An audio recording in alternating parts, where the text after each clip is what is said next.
안녕하세요. 저는 노후에 효도 사기당할 뻔해 자식들을 등지게 된 사람입니다. 이미 효도 사기라는 그 단어 자체가 얼마나 속이 상하는 사건입니까? 자녀를 둔 부모들은 상상만 해도 속이 썩어 문드러지는 일이라 동감할 수 있을 거라 생각해요.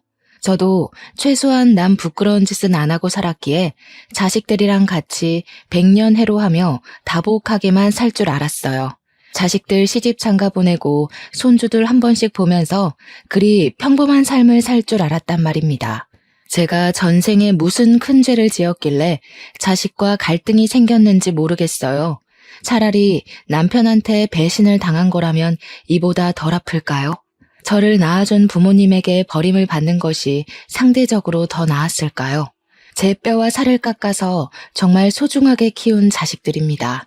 적어도 살아생전 제 손으로 자식들을 놓아야 되는 날이 올 줄은 몰랐는데 지금도 우리 아들, 딸이 보고 싶어서 힘들 때가 있어요.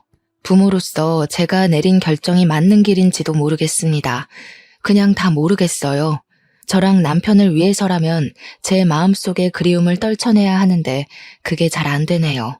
그래도 내 자식들이니까 죽기 직전에는 얼굴 한번 보는 게 좋을는지 제 이야기 한번 들어봐 주세요.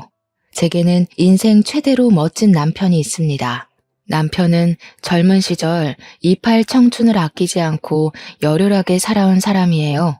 남편은 외벽 청소 업체에서 일을 하는 사람이었는데 아르바이트로 시작해서 정규직으로 전환이 된 경우였고 그곳에서 일을 오랫동안 지속해 많은 돈을 벌었습니다.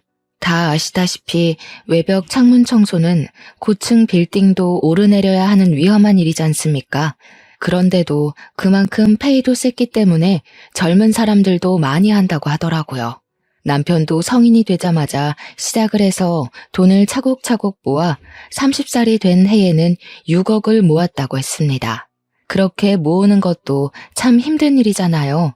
남편이 허리띠 졸라매며 돈 모으는 데만 집중하고 살았다고 했고 그 때문에 청춘이라면 누구나 즐겼을 애인이나 친구는 한 명도 없다고 했어요.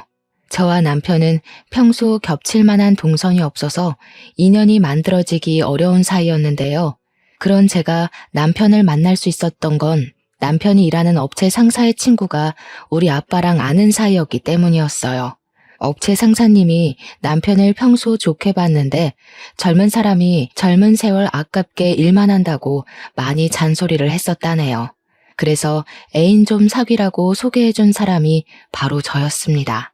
일이랑 돈 모으는 것 말고는 관심도 없었던 남편은 나이가 30살 되니까 주위 동료들이 결혼을 하는 걸 보고 자기도 결혼을 위해 돈을 모아왔다는 걸 뒤늦게 자각을 했다고 해요. 결혼을 위해 돈을 모으고 있었는데 정작 여자는 없는 희한한 상황이었던 거죠. 뒤늦게라도 그걸 깨달은 남편은 소개팅에 흔쾌히 참석을 했고 저와 참 인연이 되었습니다. 연인이 되고 보니 남편이 어떤 사람인지 좀 더 깊은 내막을 확인할 수 있었는데요. 실제로 남편은 주머니 사정이 넉넉했던 것과 달리 단가 저렴한 옥탑방에 살고 있었고 전기세 가스비를 철저하게 아꼈습니다. 그리고 옷도 한참 예쁠 나이에 입을 만한 옷이 아닌 작업에 용이한 꾸질꾸질한 옷밖에 없었어요. 그래도 이상하게 저는 그게 참 좋았습니다. 서로 잘 맞는다는 게 이렇게 서로의 인생을 그대로 인정해주는 것이 아닌가 싶어요. 저희는 그렇게 서로 존중하며 만나서 결혼까지 하게 된 사이예요. 제가 남편의 첫사랑입니다. TV나 드라마를 보면 청년, 중년, 장년 할 것 없이 남녀 짝을 이루는 연애 프로그램이 종종 방영을 하잖아요.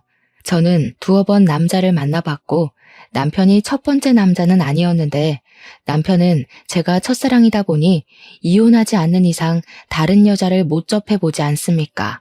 그게 왠지 아쉬울 것 같아서 남편에게 슬쩍 물어보면 남편은 꼭 저를 반성하게 만들었습니다. 당신이랑 잘 먹고 잘 살 생각만 해도 바쁜데 무슨 다른 사람 생각까지 해? 나 그렇게 몸 여러 개인 사람 아니야. 나한테는 당신만으로도 충분히 과해. 남편이 어떤 사람인지 짐작이 되실지 모르겠어요. 남편은 항상 저더러 자기한테 과분하다고 하는데 저야말로 남편이 너무 과분하게 좋은 사람이라서 나쁜 생각을 할 겨를이 없습니다. 남편 때문에 늘 행복하다 보니까 옥탑방에서 남편 따라 구두쇠처럼 사는 것조차도 즐거움이더라고요. 남편이 저와 결혼을 하고 나서 이사를 가려고 했지만 제가 만류했습니다. 아이 낳으면 돈 들어갈 일이 많으니까 우리끼리는 최대한 아낄 수 있을 만큼 아끼다가 아이 생기면 이사를 가자고 했어요. 저는 진심으로 괜찮아서 그렇게 말한 건데 남편은 저를 옥탑방에 재우는 내내 미안해했습니다. 그래서 첫째가 더 빨리 생겼을지도 모르겠네요. 결혼을 한 지 얼마 안 돼서 딸이 생겼고 저희는 남편이 바랬던 대로 옥탑방을 탈출할 수 있었어요. 그리고 좋은 아파트에서 연년생으로 아들까지 생겼죠. 당연히 남편이 부지런히 모은 돈 덕분에 신혼살림은 평수 넓은 아파트에서 좋은 가구로 시작을 할 수 있었습니다. 남편 말로는 처음부터 이렇게 시작해주고 싶었는데 저 때문에 미뤄져서 속상했다고 하더군요. 저는 그냥 남편이 뼈 빠지게 모은 돈을 너무 한꺼번에 날리는 게 아닌가 좀 미안해서 그랬어요. 시집을 가면서 제가 보탠 거라곤 예단비 6천만 원밖에 없었거든요. 그럼에도 남편은 늘 그렇게 말했습니다. 언젠가 하게 될 결혼을 위해 모은 돈이라서 자기는 이미 저를 만나 꿈을 이룬 거라고 말이죠. 그 담백한 고백에 사랑받는 느낌이 들어서 주책맞게 눈물을 보였던 기억이 나네요. 그렇게 저는 남편의 무한한 지원을 받았고 우리의 소중한 아이들을 남부럽지 않게 키웠습니다. 아들이랑 딸이 하고 싶은 게 있으면 최대한 시켜주려고 했고 주말에 한 번은 꼭 나들이를 나갔죠. 다른 학부모들이 밝게 자란 우리 애들을 볼 때면 꼭 하는 말이 있었는데요. 어쩜 그렇게 철이 들어있냐는 말이었어요. 어른스럽게 키운 건 아닌데 애들이 알아서 얌전하고 똑똑하게 자라주더라고요. 그리고 보통 연년생에다 형제자매면 항상 받는 질문이 혹시 싸우지는 않냐는 건데 저희도 그 부분이 참 신기했어요. 우리 애들은 크게 싸우질 않더라고요. 다른 집안에 비해 크게 부모 속을 썩이는 부분도 없었습니다. 저랑 남편은 아이들에게 큰 소리를 한 번 낸 적이 없어요. 그럴 필요 없이 아이들이 알아서 서로에게 양보하고 공부하고 잘 어울려 지냈거든요. 이렇게 말하면 좀 잘난 척하는 것 같겠지만 아마 저희는 성실하게 살아서 애들도 그걸 보고 배운 게 아닌가 그렇게 생각할 수밖에 없었어요. 근데 또 반대로 저희 부부가 자식을 보고 깨닫고 배우는 것도 많았습니다. 심지어 애들이 주는 효도는 여기서 끝이 아니었어요. 바람직하게 자란 둘은 사이좋게 명문대까지 입학을 했고 번듯한 직장인이 되었는데요. 미성년자라 하지 못했던 능력으로도 저희에게 마음을 표현해 주더라고요. 바로 용돈 말이죠. 아들이랑 딸이 첫 월급을 받고 우리에게 그 금액을 고스란히 건네준 적이 있었어요. 신이 나서 월급을 내미는 애들을 보면서 저희는 수고 많았다고 다독여주기보단 급하게 손사래를 쳤습니다. 아유, 됐다. 우리가 돈이 없는 것도 아닌데 내 새끼들 코 묻은 돈을 어떻게 받니? 너희들이 고생해서 번 돈인데 너희 하고 싶은 거 이참에 잔뜩 해보면서 써. 그래, 엄마 말이 100번 맞다. 마음만 받은 걸로 할 테니까 앞으로 우리한테 용돈 같은 건 안 줘도 돼. 아직도 이 엄마 아빠 눈에는 한참 아기 같은데 줘도 우리가 용돈을 줘야지. 저희 부부가 적극적으로 나서서 사양을 하면 아들이랑 딸은 표정을 시무룩하게 죽이면서 꼭 그런 말을 했습니다. 엄마 아빠도 고생해서 번 돈으로 우리 먹여 키운 거 아니야? 엄마 아빠 고생에 비하면 이 정도 돈은 아무것도 아니거든. 이럴 땐 그냥 눈 딱 감고 받아주는 거야. 고생했다고만 하면서. 나도 그렇게 생각해. 솔직히 잔뜩 모아서 한 번에 주고 싶었는데 첫 월급이 좀 의미 있는 거니까 준비한 거야. 우리 뻘쭘하다. 좀 그냥 받아줘. 얼마나 기특한 녀석들입니까? 저희가 그다지 이렇게 저렇게 키우겠다는 신념을 갖고 있었던 것도 아닌데 어쩜 하는 짓마다 일이 고마운 건지 눈물이 다 나더라고요. 저랑 남편은 애들만 잘 키워놓으면 그야말로 잘 산 인생이라고 생각했을 정도로 자식들의 올곧은 삶이 곧 우리의 소원이었습니다. 아직 애들이 살아갈 날은 많고 이제 겨우 직장으로 첫 발을 내디딘 건데도 이만하면 참 잘 키웠다고 소원을 이루었다고도 생각했어요. 애들한테 그렇게 말하기도 했고요. 그랬던 저희 가족이 결국 서로 등을 돌리고 죽기 전까지 얼굴을 볼까 말까 할 사이가 될 줄 누가 알았겠습니까? 이렇게 효자 효녀였던 애들이 낯설게 돌변할 줄은 정말 상상도 못했어요.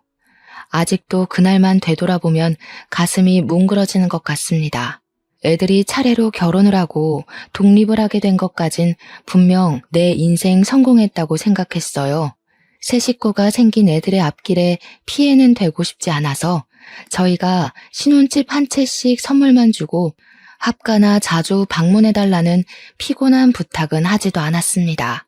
저와 남편은 오랜만에 다시 둘만의 시간을 갖게 되었어요.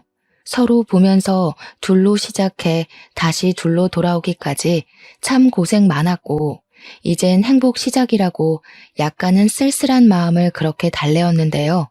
그런데 남편이 그만 청소업체 일도 마무리해야겠다고 마음을 먹었을 시점에 일을 하다가 사고를 당함으로써 제 인생이 송두리째 흔들리기 시작했습니다.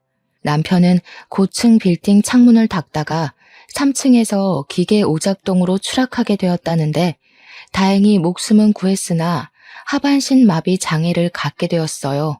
그날 남편 소식을 듣고 얼마나 놀랐는지 모릅니다. 병원까지 달려가면서 제발 목숨만은 건지게 해달라고 그렇게 하늘에 빌었어요. 아들 부부랑 딸 부부도 남편 병문안을 와서 자기 아빠를 참 많이 걱정했어요. 그때가 우리 가족끼리 오랜만에 모인 건데도 반갑다고 안부 나눌 여유조차 없더라고요. 남편이 무사히 깨어난 건 정말 감사한 일이지만 하반신 마비뿐만 아니라 남편 머리도 살짝 다치는 바람에 언어 쪽에도 문제가 생겨 남편 말이 어눌해졌어요. 너무 속상하고 남편이 불쌍해서 저랑 자식들이 많이 울었습니다. 그럼에도 남편은 그놈의 집안 가장이란 게 뭔지 그런 책임감 때문에 절대 우리 앞에서 눈물을 안 보이더라고요. 그냥 우리들 손을 한 번씩 꼭 잡아주면서 어렵사리 미안하다고만 했습니다. 뭐가 미안하다는 건지 모르겠어요. 이미 모은 돈도 많았고 딸이랑 아들도 다 자기 살 길 잘하고 있어서 더 이상 지원해줄 필요가 없는데 미련하게 착하기만 해서는 자기 다친 걸 왜 사과하고 있는 건지 남편이 그렇게 말할 때마다 속상해서 죽을 뻔했습니다. 아마 남편은 자기가 무너졌으니 집안의 기둥을 스스로 무너뜨린 격과 같다고 생각하는 듯 했어요. 자식들까지 나서서 남편에게 미안해하지 말라며 아빠 일 더 빨리 그만두게 못해서 자기들이 오히려 미안하다고 남편을 달래었습니다. 참 하늘도 무심하지 않습니까? 이렇게 열심히 산 사람이 무슨 죄가 있다고 이런 벌을 주는 건지 모르겠어요. 그냥 결혼을 위해서 돈만 모았고 자식을 위해서 돈만 모았고 이젠 저희 노후를 위해서 더 돈을 마련하려고 했을 뿐인데 대체 제 남편이 뭘 그렇게 못나게 살았다고 평생 걷지 못하게 만들었냐고요. 제가 남편 사고가 있고 난 후부터 신을 믿지 않아요. 저한테 신은 이미 남편이었는지도 모르겠네요. 그저 남편만 모시고 싶고 제 목숨 바쳐 지켜주고 싶을 뿐이었습니다. 저는 불쌍한 내 남편에게 이제 그만 책임감 좀 내려놓으라고 사정까지 해버렸어요. 그런데 지나고 보니 그런 생각이 들더라고요. 남편이 이렇게 고군분투하며 망가진 상황에서 남편을 진심으로 걱정하고 슬퍼했던 건 어쩌면 나뿐이었을지도 모른다는 생각이요.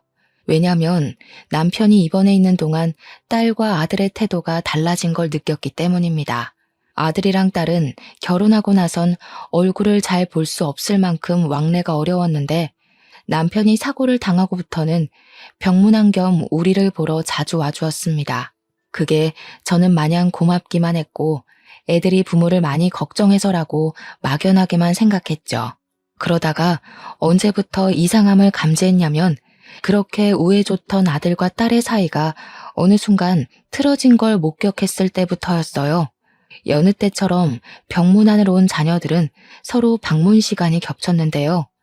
밖에서 어떤 기척이 들리는 것 같은데 웬일인지 병실로 바로 들어오지 않고 웅성거리는 소리만 들리는 겁니다.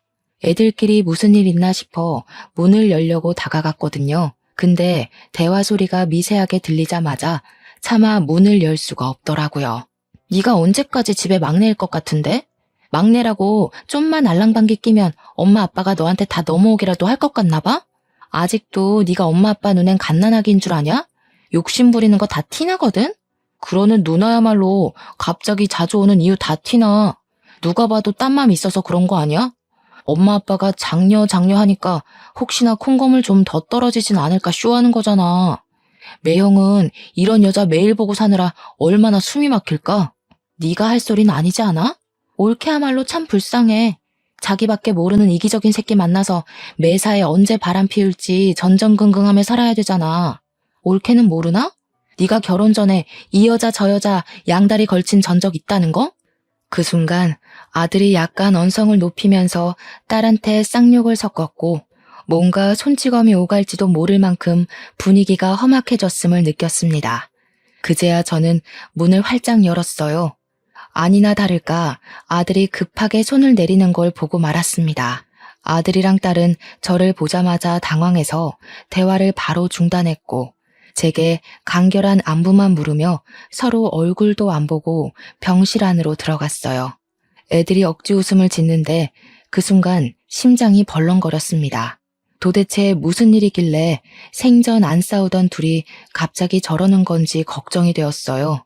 제가 몰래 엿들은 거라 다짜고짜 나서서 혼낼 수도 없는 상황이었습니다. 일부러 남편한테는 비밀로 했어요. 괜히 아픈 사람까지 걱정하게 만들기 싫었습니다. 그리곤 제가 슬쩍 애들한테 요즘 뭐 문제 없냐고 떠보았는데요. 애들은 그저 별일 없다고 똑같이 둘러대기만 하더군요. 찝찝하긴 했지만 그냥 그렇게 알고 넘겨야 했습니다. 생각해보니 남매끼리 싸울 수도 있는 건데 제가 너무 예민하게 반응했다고 생각했어요. 간병 생활을 하다 보니 더 이상 병원에서 해줄 치료는 다 끝이 났고 남편에게 재활치료만 필요하던 상황에서 이젠 집 문제가 저희 걱정으로 다가왔는데요. 앞으로도 우리 둘만 쭉 살 텐데 굳이 큰 집이 필요한가 싶은 생각을 저와 남편이 똑같이 했습니다. 게다가 당시 저희 아파트가 미로식으로 되어 있어서 남편이 휠체어를 타고 다니기엔 동선이 불편하기도 했어요. 그래서 제가 먼저 집을 내놓을까 하고 의논을 했는데 남편이 다른 제안을 하더라고요. 그러지 말고 이 집을 애들한테 증여해 주는 건 어때? 우리 지금 있는 돈으로도 충분히 평수 적은 아파트 구할 수 있잖아. 이왕이면 애들한테 재산 하나 크게 남겨주면 좋을 것 같아서. 이 착한 남편은 아직도 다 큰 자녀들이 마냥 품 안의 아기라고 생각하고 있었어요.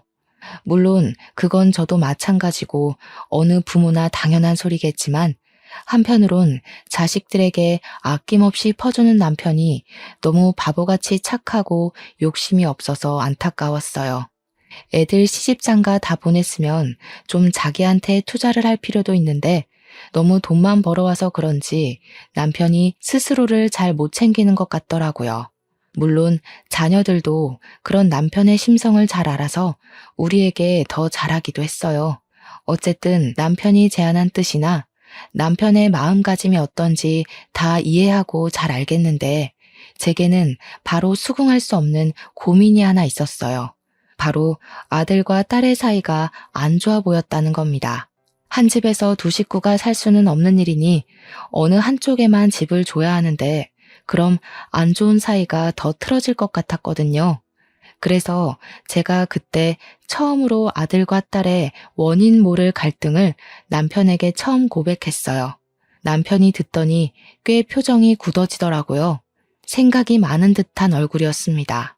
그리고 며칠간 홀로 별말 없이 고민만 했던 남편이 끝내 의견을 냈는데요. 우리랑 같이 살겠다고 하는 자식한테 집을 증여하는 게 좋겠다. 애들한테 전화해서 집 주는 조건으로 우리랑 같이 살 수 있겠는지 물어봐.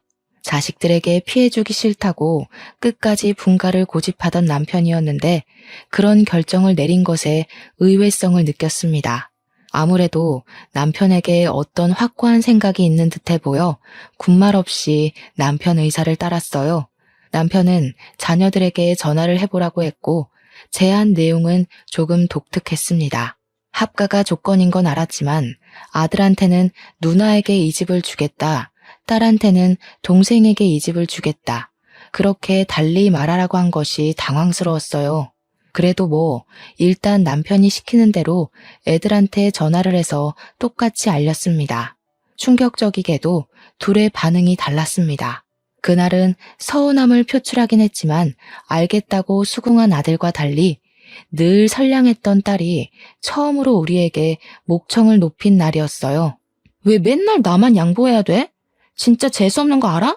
엄마 아빠는 항상 동생 편이었어.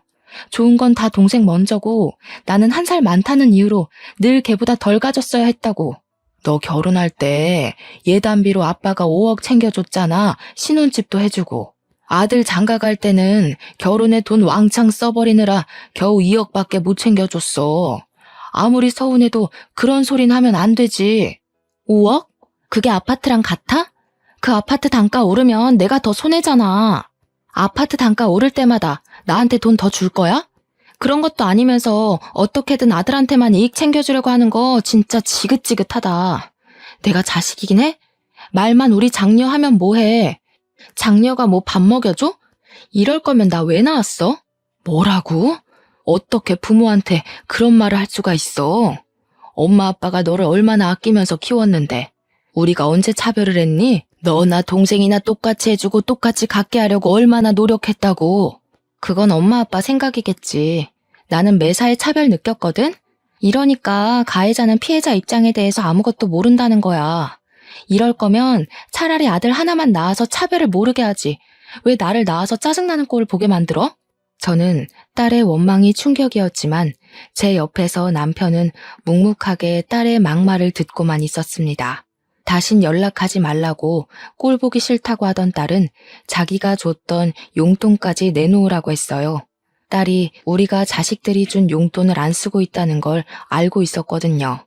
내 돈 필요 없잖아. 나도 편애하는 부모한테 내 돈 안 쓰고 싶거든? 그렇게 아끼는 아들 자식 돈만 받았어. 오늘 저녁에 당장 내 돈 입금해놔. 안 그럼 집 가서 다 깽판 칠 거야. 처음 보는 딸의 이면에 정말 실망했습니다. 제가 너무 놀라서 눈물까지 보이고 있자 남편이 제 손을 잡아주면서 반대 손으로는 아들에게 다시 전화를 걸고 있었어요. 아들한테 이 집을 증여하게 되었다고 전달을 했습니다. 그의 아들은 목소리가 들떠 있으면서도 침착하게 대응했어요. 그렇게 저희는 집을 아들 명의로 내어주게 되었고 아들 내외가 우리 집에 이사를 왔습니다. 텅 빈 집안에 며느리랑 귀여운 손자까지 생기니까 집에도 생기가 도는 것 같더라고요. 손자가 당시 4살이었는데 얼마나 통통 뛰면서 할머니, 할아버지 하며 잘 따르던지 우리 애들 커가는 거 보는 것과는 또 다른 행복을 느꼈어요. 아들과 합가를 한 지 한 달 지나면서 차츰 가정에도 안정이 찾아왔습니다. 그 시점에 아들이 저한테 몰래 집 명의에 대해 물어본 적이 있었어요. 진짜 자기 명의로 해주는 거 맞냐고 묻더라고요. 우리가 보여준 증거물이 없었다 보니까 아들이 궁금했나 봅니다. 그래서 저도 확실하게 너네 아빠가 그런다고 약속했고 아빠는 한 입으로 두말하는 사람 아니라고 말해주었어요. 명의 변경된 자료까지 보여줬더니 아들이 고맙다고 안아주더라고요. 역시 내가 기댈 곳은 엄마 아빠 품밖에 없어. 엄마 아빠랑 같이 사니까 꼭 옛날로 돌아간 것 같아. 나 직장일 때문에 많이 힘들었거든. 와이프가 내조 잘해주긴 하는데 그래도 가장 책임이라는 게 진짜 무겁더라고. 엄마 아빠가 우리 키우면서 얼마나 고생했는지 다시 돌아보게 됐잖아.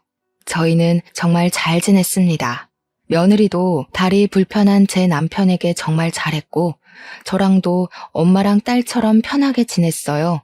그 와중에도 딸이 우리를 돌아선 건 너무 속상했습니다. 저희는 정말 차별한 게 없는데 말이죠. 그래도 최대한 딸의 입장을 이해하려고 했더니 서운했을 것 같긴 하더라고요.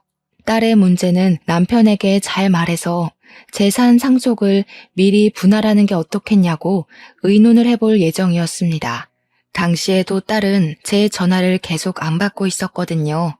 연락을 안 받으니 아들 부부와 다복하게 지내는 동안에도 제 마음 한편은 늘 고구마를 삼킨 것 마냥 갑갑했습니다. 역시나 남편도 마찬가지로 딸에 대한 걱정을 계속 품고 있었더라고요. 물론 저랑 남편이 사후 재산을 상속하기엔 아직 기력이 쇠한 건 아니었기에 상속 문제는 당장 눈앞의 일로 생각하지 않았어요. 그리고 어느 날 저의 불행이 본격적으로 시작이 되었는데요. 남편이 재활 치료를 받아봐야겠다고 외출하기 시작한 지 2달 정도 되었을 때 지옥이 찾아왔습니다. 원래는 항상 제가 동행을 했지만 그날따라 남편이 혼자 다녀오겠다고 고집을 부리더라고요. 남편이 여전히 휠체어를 타고 있던 신세라 홀로 두기에 걱정이 되었습니다. 하지만 남편의 뜻을 존중해 홀로 보내게 되었죠. 그리고 충격적이게도 그날로 남편을 잃어버리게 되었습니다. 남편의 행방불명 때문에 집안이 난리가 났었어요. 아들은 경찰에 신고했고 며느리는 집 주위를 둘러보거나 재활병원에 연락하면서 남편을 수소문에 찾기 시작했죠. 그 와중에 딸은 계속 연락이 안 되더라고요. 문자로 네 아빠가 실종되었다고 했고 제 문자를 읽은 표시가 떴는데도 전혀 연락이 안 왔습니다. 그 순간만큼은 딸이 너무 원망스러웠어요. 어떻게 네 아빠가 없어졌다는데도 그깟 돈 때문에 부모를 등질 수가 있니? 네 누나를 어쩌면 좋냐? 아들아, 네 누나 도대체 왜 이렇게 변해버렸다니? 엄마 아빠 속상할까봐 이런 말 안 하려고 했는데 누나 원래 그랬어. 엄마 아빠는 우리가 안 싸운 줄 알고 있을 거야. 근데 뒤에서 누나가 나 많이 때렸어. 물론 지금은 중요한 문제는 아니지. 내가 하고 싶은 말은 누나를 너무 믿지 말라는 거야. 내가 있잖아 엄마. 난 엄마 아빠한테 숨기는 모습 없어. 그냥 이 그대로야. 그래도 아들이 있어서 제게 많이 위안이 되었고 아들이랑 며느리가 정신 못 차리는 저를 많이 챙겨주었습니다. 손자도 할머니가 우니까 같이 울면서 안아주더라고요. 아무것도 모르는 이 어린 것이 얼마나 놀랐겠어요. 그럼에도 저는 어른으로서 체면을 차릴 수가 없었습니다. 제게 남편은 인생 전부예요. 남편을 잃을지도 모른다는 생각 때문에 매 순간 살이 도려지는 것처럼 아프더라고요. 그날 이후 저는 거의 반정신 나간 채로 밤낮 없이 남편을 찾았습니다. 그러길 1달이 지나고 2달이 지나도 남편은 집에 돌아오지 않았어요. 제게는 당시의 하루하루가 정말 지옥이나 다름없었습니다. 이 와중에 서운했던 건 저는 남편을 전혀 포기하지 않았는데 이미 아들이랑 며느리는 지친 기색을 보이더라고요. 제가 또 남편을 찾으러 나가려고 하면 아들이 더 이상 찾을 곳도 없다고 그냥 경찰 연락 기다리자고만 했습니다. 네 아빠가 그 불편한 몸으로 어디서 어떻게 됐을지도 모르는데 내가 잠이 오겠어? 그날 옷도 춥게 입고 갔단 말이다. 너희들이나 경찰 연락 기다려라. 저는 매일 같은 시간에 외출을 해서 그 뒷일은 전혀 모르고 있었거든요. 그런데 저 때문에 아들이랑 며느리가 자주 다퉜나 보더라고요. 제가 불지른 부부싸움의 갈등이 커질 대로 커져 불똥이 저한테 튀었을 때야 제가 눈치챘던 상황입니다. 그땐 믿을 수 없게도 아들마저 점점 막 나가기 시작했어요. 나 묻고 싶은 게 있는데 아빠 살아계실 때 재산 분할해놨대? 설마 상속인 엄마한테 넘긴 거 아니지? 원래 이런 건 살아있을 때 미리 자식들한테 알려줘야 되는 건데 돈만 버느라 그런 지식도 없었나? 그게 무슨 말이니? 지금 네 아빠가 죽기라도 했다는 거야? 그리고 아빠한테 말버릇이 그게 뭐야? 아빠가 공부하기 싫어서 안 했어? 너희들 뼈 빠지게 키우느라 아무것도 못한 거 아니야. 우리 때문에 아무것도 못했다는 소리 좀 그만해. 그런 거 다 핑계야. 그리고 현실적으로 아빠 2달 넘게 못 찾고 있는데 이 정도면 객사한 거 아니야? 다 늙은 나이에 갑자기 딴 여자 생겼다고 집 나간 건 아닐 거잖아. 그날 저는 처음으로 아들의 귀싸대기를 후려쳤습니다. 막상 때리고 저도 놀랐지만 후회하진 않았고 그 순간 제가 아는 아들이 아닌 것 같아서 욕까지 해버렸어요. 정신 나간 놈. 아들이나 딸이나 네 아빠가 젊은 시절 다 버려가면서 부잣집 자식들 부럽지 않게 키워놨는데 어떻게 이딴 식으로 행동할 수 있어? 너는 안 그런 사람이라며? 네가 누나랑 다를 게 뭐야? 나 누나랑 똑같은 사람이야. 누가 부잣집 안 부러워했는데? 엄마, 우리 부잣집 엄청 부러워했어. 나랑 누나 똑같이 부족하게 살았다고. 남 부럽지 않게 키웠다는 거 솔직히 엄마 아빠 개인적인 자부심이잖아. 자기 위로하느라 정작 우리 마음이 어땠는지 제대로 보기 싫었던 거 아니야? 저는 참지 못하고 아들의 얼굴에 한 번 더 손을 대려고 했습니다.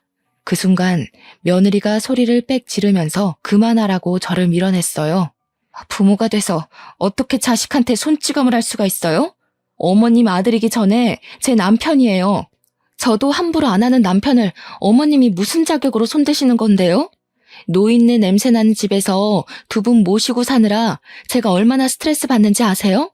남편 때문에 참고 있었는데 남편은 건들면 안 되죠. 며느리의 발언 또한 제 머리를 강하게 내려치는 발언들이었어요. 그때 제가 며느리에게 밀려 싱크대 선반에 허리를 부딪히고 주저앉았는데도 며느리가 제 상태는 묻지도 않고 자기 남편만 챙기더라고요. 그러자 며느리 덕분에 쓸데없이 힘을 얻은 아들은 그저 저를 꼴보기 싫다며 그냥 남편 찾아가라고 부추기기 시작했는데요.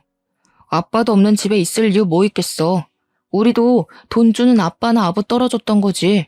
쥐뿔도 없는 엄마 모시고 살 생각 추호도 없거든? 아빠 안 나타날 것 같은데 더 이상 우리까지 피말리게 하지 말고 나가. 가서 죽고 못 사는 아빠 혼자 찾으라고. 아니다. 엄마도 아빠 따라서 그냥 사라져버리든가. 저는 그대로 아들 힘에 질질 끌려 집 밖으로 쫓겨났습니다. 신발도 못 신고 맨발로 복도 밖에 내쳐졌어요. 급하게 문을 두들겼지만 아들이 문을 열어주지 않더라고요. 어쩌다가 저랑 남편 신세가 이렇게 찬밥이 되어버렸는지 서럽기만 했습니다. 저희는 그저 살면서 자식들 생각만 하며 그 많은 세월을 견뎌왔는데 자식들 크는 거 보면서 피로하고 힘들어도 행복하게 살아왔는데 그게 왜 이런 결과를 낳았는지 모르겠더라고요. 저도 저지만 삶의 반평생을 가족만을 위해 살아온 남편이 너무 불쌍했어요. 대체 남편은 어디로 간 걸까요? 집 밖으로 쫓겨난 저는 복도만 전전하며 아들이 출퇴근할 때마다 집으로 들어가려고 사정했지만 아들이 결국 경비실까지 신고를 해버리는 바람에 1층으로 끌려 내려와 버렸습니다. 저는 그렇게 아파트 주위를 떠나지도 못하고 아파트 입구 밖에서 망연자실한 채 쭈그려 앉아 있었어요. 몇 끼를 굶은 바람에 노숙자가 되어서 정신을 잃었던 것 같습니다. 남편도 없는데 그냥 이대로 차가운 길바닥에서 동상으로 죽거나 굶어서 세상을 뜨길 바랐어요. 제가 살아야 되는 이유들을 다 잃어버렸으니 살고 싶지 않았습니다. 그렇게 언제인지 모르게 눈을 감았는데 다시 떠보니까 병원이더라고요. 그리고 그때 제 옆을 지키고 있는 남편을 발견했습니다. 저는 기력 없는 몸을 일으켜 꿈인지 아닌지 분간하기 위해 남편을 한참 바라봤고 남편이 제 이름을 불러줬을 때야 울음을 터뜨리면서 남편을 부둥켜 안았어요. 도대체 어떻게 된 거야? 나 두고 어딜 갔다 온 거냐고. 내가 그동안 무슨 짓을 당했는데 당신 없어서 얼마나 힘들었는데 당신 없으면 나도 못 사는 거 알면서 대체 말도 없이 어딜 갔다 왔어? 남편에게 질문은 왕창했지만 정작 오열하느라 대답을 들을 정신은 없었습니다. 남편은 제가 진정할 때까지 다독여 주었어요. 다신 남편을 못 보는 줄 알고 얼마나 조마조마했는지 모릅니다. 남편을 안 보는 그 모든 시간 동안에도 저는 남편이 죽었다고 생각한 적이 단 한순간도 없었어요. 하지만 어쩌면 돌아오지 않을지도 모른다는 생각은 살짝 했던 것 같아요. 제가 차가운 길바닥에서 잠이 들기 전까지도요. 어쨌든 남편은 그 사이 발음이 이전보다 좀 많이 좋아져 있었습니다. 옛날에는 남편의 말을 2번 정도 들어야 했는데 이젠 제법 소통이 빨리빨리 가능했어요. 그 모습을 보고 저는 더 반가워서 그간 서러웠던 일들을 남편한테 전부 토로했습니다. 남편은 저를 한참 달래주며 미안하다고 사과했어요. 제가 차차 진정이 되어갈 때쯤에 남편이 제대로 된 사정을 얘기해 주었는데요. 남편의 입에서 가히 충격적인 발언이 나오기 시작했습니다. 아들만큼은 잃고 싶지 않았는데 결국 남매끼리 이런 것까지 빼닮았구나. 나 일부러 실종된 척했어. 아들이 당신을 버리나 안 버리나 시험해 본 거야. 그 뒤로 남편이 쭉 설명해 주길 딸이 망가졌던 것처럼 아들이라고 안 그럴 거란 확신이 없었다고 합니다. 제가 지난날에 아들이랑 딸이 사이 안 좋다고 말했었는데 남편이 그 소리를 듣고 자식들이 자기의 사후 재산을 욕심내고 있을 수 있겠다는 생각을 넘겨 짚었다고 하더라고요. 그래서 집을 증여해 주기로 속이면서 시험을 해보고 싶었대요. 그러니까 사실 명의를 이전했다고 한 건 다 거짓말이었다고 하는 겁니다. 부동산 계약서에 적힌 명의도 아들을 낳기 위한 낚시용이었으니 가짜라네요. 남편은 자식들에게 미끼를 던지면서도 제발 자식들이 낚이지 말길 바랬다고 했어요. 그러나 실망스럽게도 남매 둘이 똑같이 돈에 눈이 멀어 있는 걸 확인했고 낳아주고 키워준 부모보다 돈을 노리는 하이에나들일 뿐이었다는 걸 느꼈다고 했습니다. 남편은 아들이 혼자 있는 저를 어쩌면 내다 버릴 수도 있겠다고 최악의 상황까지 예측을 했었는데 그 예측이 들어맞자 남편도 많이 힘들었다고 합니다. 그러면서 저한테 다시 한번 미안하다고 했어요. 딸이랑 아들을 혼내주고 다그칠 생각이었지 제게 피해를 주고 싶진 않았는데 이게 보통 문제가 아니라서 차마 저한테 숨겨야 했다고 했습니다. 그런 거 다 상관없었어요. 저는 남편만 제 곁에 있으면 된다는 걸 알게 된 시간이었고 남편이 다시 돌아왔으니 다른 문제는 다 용서할 수 있었습니다. 다시 돌아온 남편은 심지가 단단하게 굳어있는 상태였습니다. 이미 자식들을 버리기로 결정을 했다고 하더라고요. 저더러 자식을 버릴 수 있겠냐고 동의를 구하기도 했습니다. 그 어떤 고백과 질문보다 남편이 물은 그 제안이 세상에서 가장 괴롭고 슬펐어요. 대답을 하기까지 자식들을 키워온 지난날의 축복들이 머릿속에 자꾸 맴돌아서 쉽사리 입술이 떨어지지 않았어요. 그럼에도 남편은 자식들에게 돌아가지 않겠다고 자식들이 가진 부모의 자원을 다 앗을 거라고 단호하기만 했습니다. 그렇게 말하는 남편의 말씨는 시릴 만큼 차가웠지만 눈은 저랑 똑같이 서글프게 잠겨 있더라고요. 그래서 남편 제안에 동의를 했던 거예요. 나만 이렇게 괴로운 거 아니구나. 남편도 이악 물고 있구나 싶었거든요. 그렇게 저희는 아들 부부와 상의도 없이 우리 아파트를 부동산에 내놓았습니다. 그리고 그동안 자식들에게 받았던 용돈을 계좌이체로 돌려줬어요. 당연히 딸에게 줬던 남편의 명의의 신혼집도 철수를 시켜버렸고요. 딸에게 집을 사줄 때는 혹시 모를 이혼으로 인한 재산 분할 때문에 남편이 자기 명의로 해놓겠다고 했었거든요. 그래서 딸도 남편 말에 동감해 그러기로 수긍했던 거고요. 그런데 남편이 자기로 명의를 해놓은 데에 진짜 이유가 따로 있었더라고요. 효도 사기 안 당하려고 그랬대요. 자식들이 하도 부모 재산만 홀랑 빼먹고 버리는 경우가 많아서 그걸 대비했다는 거 아니겠습니까? 자식에게 죽고 못 살아서 다 퍼주기만 하던 양반이었는데 어떻게 그런 대처를 했는지 신기해서 남편한테 물어봤더니 뭐라고 하는 줄 아십니까? 자식도 자식이지만 애초에 내 꿈 이뤄준 사람은 당신이잖아. 당신 없으면 내 꿈도 다 깨져. 난 내 꿈만 지키면 돼. 제가 자식 복은 없어도 남편 복은 있었나 봅니다. 저를 지키기 위해서 효도 사기만큼은 피할 생각이었던 남편의 마음을 알고 저는 더더욱 자식들에게 연연하지 않기로 마음먹었어요.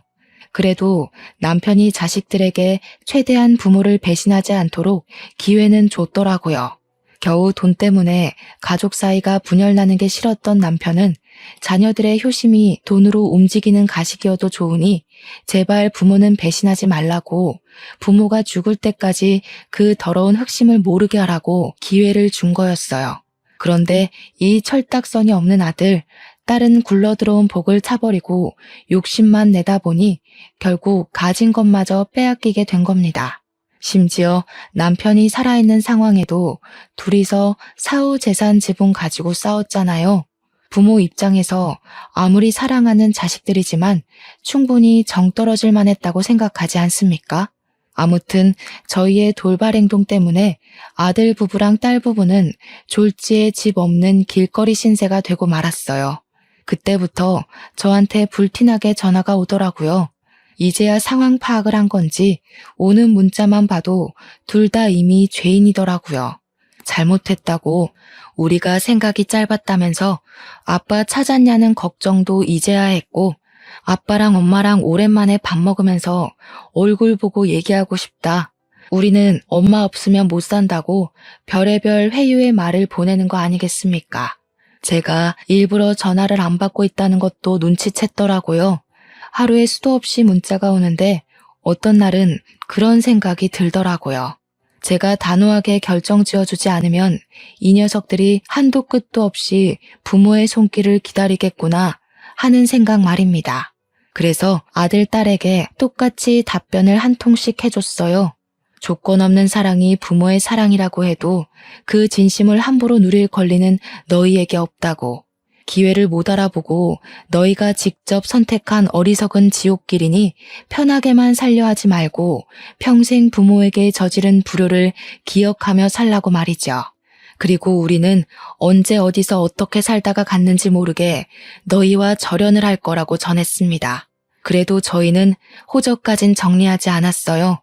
그렇다고 재산이 자식들에게 상속되게 내버려둘 건 아니었고, 남편 뜻은 아마 사회에 기부를 할 생각인 것 같았습니다.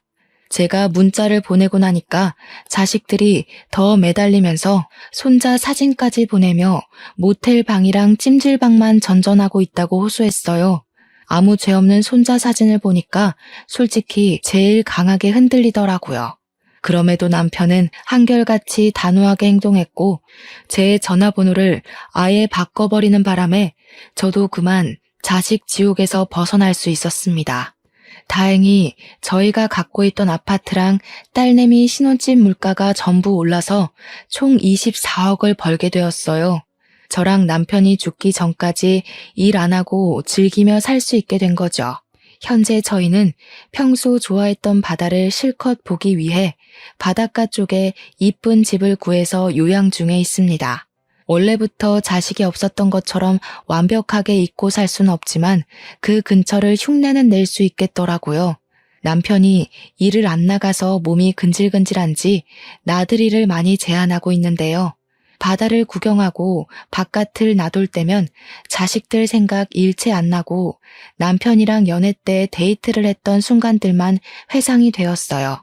자식을 위해 살았고 자식밖에 없을 줄 알았던 인생이라 생각했는데 남편의 노력 덕분에 저는 또 새 삶의 기회를 얻은 것 같았습니다. 이젠 누군가를 위해 사는 것이 아닌 진정으로 저만의 인생을 누리며 남은 삶을 보낼까 합니다. 당연히 사랑하는 사람과 함께요. 결론은 자식에게 퇴짜 맞았다는 속상한 이야기였지만 드넓은 세상에 다양한 사정이 있는 건 당연한 거라고 봐주시면 좋겠어요. 세상에 정답인 개인사가 어디에 있겠습니까? 저도 청취자분들의 개인적인 삶을 존중하고 응원합니다. 이걸 해피엔딩이라고 해야 할진 모르겠네요. 그래도 저는 아마 행복할 겁니다. 다들 주어진 시간에서 소중한 사람들과 좋은 일만 찾아 누리길 바래요. 감사합니다.